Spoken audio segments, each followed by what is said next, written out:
It all started with when I thought I had a case of bed bugs. And when I had an exterminator, he came in and said, "You don't have bed bugs." Then after that, I was feeling very tired and lethargic, and really I just didn't want to go to work. I felt not like myself. And then I started having numbness in my hands and my feet. And at that point, I went to a neurologist who first diagnosed me with mono. After that, I started acting paranoid. I had hallucinations, and then I had a seizure. Because I literally don't remember the good part of the month that I was in the hospital, I had to rely on medical records, interviews with doctors, interviews with my family, interviews with my boyfriend.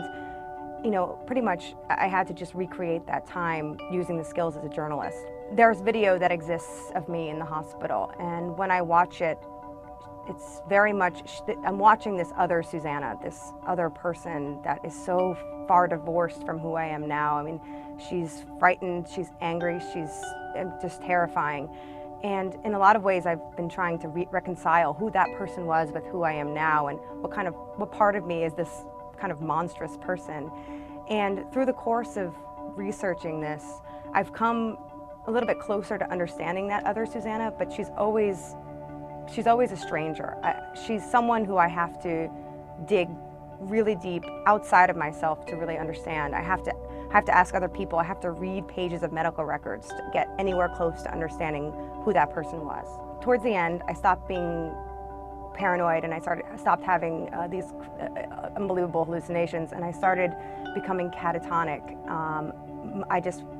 I hardly moved. I had no emotional register.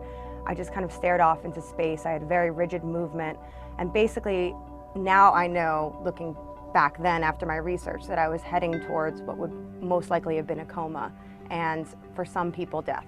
I was ultimately diagnosed by Dr. Suel Nujar at NYU. He was the first doctor to really sit down and see the whole picture, the bed bugs, the paranoia, the hallucination, the catatonic state. He also noticed I had high blood pressure. At one point when he visited me for the first time, he did something that no other doctor asked me to do. He asked me to draw a clock. And it's a very simple procedure. I had gone through $1 million worth of blood tests, MRIs. This is one clear step that he asked me that cost nothing. Basically, he gave me a piece of paper and asked me to draw in 1 through 12. And I drew every single one of those numbers on the right-hand side, which showed that I had inflammation in the right side of my brain. After a brain biopsy and a spinal tap, they ultimately diagnosed me with what is called anti-NMDA receptor autoimmune encephalitis, which is, in short, when your body's immune system attacks the brain. The hardest part for me was the recovery, and it was the hardest part to write as well.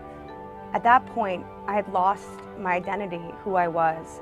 Everything about my personality was just gone, and I had to rebuild that from scratch. I'm reminded of the scar I have from my brain biopsy on my head, and I know I'll never be the same person that I was before. And I think it's given me such purpose in my life, because I feel like this story and living through this horrible time has given me the strength to help other people and the ability to help other people, which I think is the most wonderful gift of the whole thing.